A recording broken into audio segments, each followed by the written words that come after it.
بسم اللہ الرحمن الرحیم۔ یہ تحریر ہے حضرت مولانا الیاس گھمن صاحب دامت برکاتہ العالیہ کی۔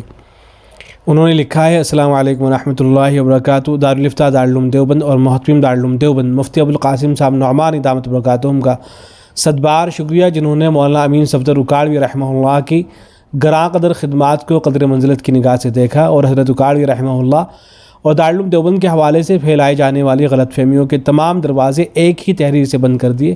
فجزاہم اللہ احسن الجزا۔ اللہ تعالیٰ دارالعلوم دیوبند کو تمام شرور و فتن سے محفوظ رکھے، آمین والسلام۔ محتاج دعا محمد الیاس گھمن۔ اصل اس تحریر کا پس منظر یہ ہے کہ کچھ لوگوں نے یہ شرارت کی، حضرت مولانا امین صفدر اکاڑوی رحمۃ اللہ علیہ کی جو مشہور و معروف کتاب ہے تجلیات صفدر، اس میں سے کچھ عبارتیں آگے پیچھے کی اور پھر دارالعلوم دیوبند کو استفتاء بھیجا اور پوچھا کہ ایسے شخص کے بارے میں آپ کیا کہتے ہیں، تو دارالعلوم دیوبند کی طرف سے جواب آ گیا کہ اس شخص کے نظریات وغیرہ صحیح نہیں ہے یا جو بھی لکھا گیا ہوگا۔ تو جو دارالعلوم دیوبند کی طرف سے فتویٰ گیا، اب اس میں کسی کا نام تو تھا نہیں، نہ حضرت مولانا امین صفدر اکاڑوی رحمۃ اللہ علیہ کا تھا، نہ کسی اور شخصیت کا، تو اس کو بنیاد بنا کر ان بدبختوں نے یہ کہنا شروع کر دیا کہ حضرت مولانا امین صفدر اکاڑوی رحمۃ اللہ علیہ کے خلاف تو دارالعلوم دیوبند نے فتویٰ دے دیا ہے۔ اس طرح کی باتیں پھیلانی شروع ہو گئی اور حضرت مولانا امین صفدر اکاڑوی رحمۃ اللہ علیہ کے حوالے سے اس طرح کی باتیں کہ وہ تو حضرت امیر معاویہ رضی اللہ تعالیٰ عنہ کے حوالے سے صحیح نظریہ نہیں رکھتے ہیں، اس طرح کی باتیں سوشل میڈیا پر پھیلنی شروع ہو گئی۔ تو اس کے بعد مولانا الیاس گھمن صاحب نے جو فتویٰ آیا تھا دارالعلوم دیوبند سے، اس کے حوالے سے توجہ دلائی حضرت مولانا شاہ عالم گورکھپوری صاحب کو۔ انہوں نے پھر حضرت محتمم صاحب کو لکھا، یہ حضرت مولانا شاہ عالم گورکھپوری صاحب کی تحریر ہے۔ اس میں لکھا گیا کہ حضرت مولانا الیاس گھمن صاحب نے بذریعہ فون توجہ دلائی ہے کہ کسی صاحب نے دارالعلوم دیوبند کے ایک فتوے میں خیانت کر کے ایک نیا فتنہ کھڑا کر دیا ہے، جس سے نقصان کا خدشہ ہے۔ مناسب ہوگا کہ دارالفتہ دارالعلوم دیوبند سے اس کی وضاحت کرا دی جائے۔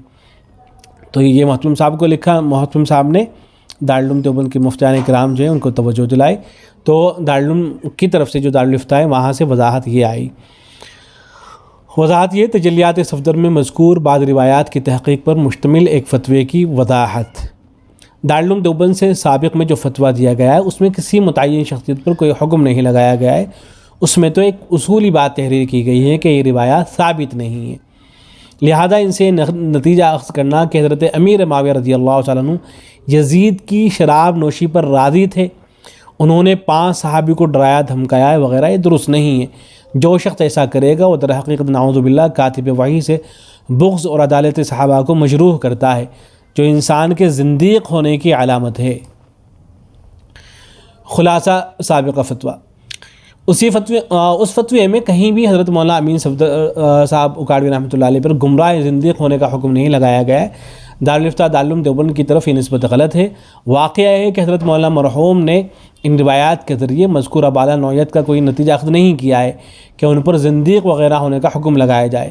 حضرت مرحوم تو سیدنا امیر معاویہ اور دیگر حضرات صحابہ کرام کی عظمت شان کے قائل تھے، ان کے دفاع میں انہوں نے بڑی کوششیں کی ہیں، ان کی تصنیفات کے اندر صریح الفاظ میں اس کا اعتراف موجود ہے۔ رہی یہ بات کہ انہوں نے تجلیات صفدر میں ان روایت کا ذکر کیوں کیا، تو ممکن ہے کہ انہوں نے بطور الزام ان کا ذکر کیا ہو، جیسا کہ سوال کے ساتھ منسلک فتوے میں کہا گیا ہے، اس لیے کہ ان کا اصل مستدل اہل سنت والجماعت کے علماء کی تصریحات ہیں، یہ روایات نہیں ہیں۔ کتاب کی مشمولات اور سیاق و سباق سے یہ بات واضح ہے۔ مفتیان کرام کے دستخط ہیں۔ اسی کے ساتھ ساتھ حضرت محتمم صاحب کی ایک تحریر بھی اس کے ساتھ میں ہے کہ معلوم کر کے حیرت ہوئی کہ کسی نے حضرت مولانا امین صفدر اکاڑوی رحمۃ اللہ علیہ کی بعض عبارات کو سیاق و سباق سے الگ کر کے استفتاء کی شکل میں دارالعلوم کے دارالفتہ میں پیش کیا اور دارالعلوم کے جواب کو اپنے مضمون مقاصد کے لیے استعمال کرنا چاہا ہے۔ اس سلسلے میں حقیقی صورتحال کی وضاحت پر مشتمل مفصل اور واضح استفتاء دارالفتہ دارالعلوم دیوبند میں آیا اور مفتیان کرام نے اس تازہ استفتاء کا واضح جواب مرحمت فرمایا۔ جو ہم رشتہ ہے، اس سے معلوم ہوتا ہے کہ سابق مستفتی نے حضرت مولانا امین صفدر اکاڑوی کی ذات کو مجروح کرنے کی جو کوشش کی تھی وہ بے بنیاد اور تلبیس پر مبنی تھی۔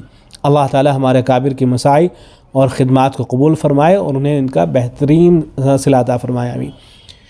یہ حضرت محتمم صاحب کی تحریر ہے۔ خیال ہے کہ حضرت امین صفدر اکاڑوی رحمۃ اللہ علیہ بہت بڑی شخصیت تھی اپنے زمانے کی۔ ہمارے اکابر میں سے بعض اہل علم نے ان کو حجت اللہ فی الارض لکھا ہے، جیسے حضرت مولانا قاسم نانوتوی رحمۃ اللہ علیہ کے لیے حجت اللہ فی الارض کا جملہ استعمال کیا ہے بعض حضرات نے، تو ایسے ہی ہمارے بعض اکابر نے حضرت مولانا امین صفدر رکاڑوی رحمۃ اللہ علیہ کے لیے لفظ استعمال کیا ہے۔ تو بہت بڑی شخصیت تھی اپنے زمانے کی، بہت بڑے مناظر تھے۔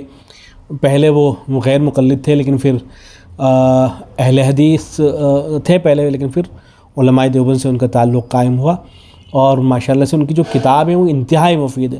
اگر کوئی آدمی صرف ان کی کتابیں پڑھ لے اور ان کے جو بیانات ہیں ان کو سن لے تو بڑا ہی شاندار وہ مناظر بن سکتا ہے۔ ہمارے ایک ساتھی ہیں جو ٹیلر ہیں، انہوں نے تو حضرت مولانا امین صفدر رکاڑوی رحمۃ اللہ علیہ کے بیانات سنے، اور وہ بیانات ان کو ازبر ہیں، تو ماشاءاللہ سے وہ پڑھنا لکھنا بھی نہیں جانتے، لیکن بیانات سن کے وہ اتنے ماہر ہو چکے ہیں کہ کوئی بڑا سے بڑا غیر مقلد ان کے سامنے نہیں بیٹھ سکتا ہے۔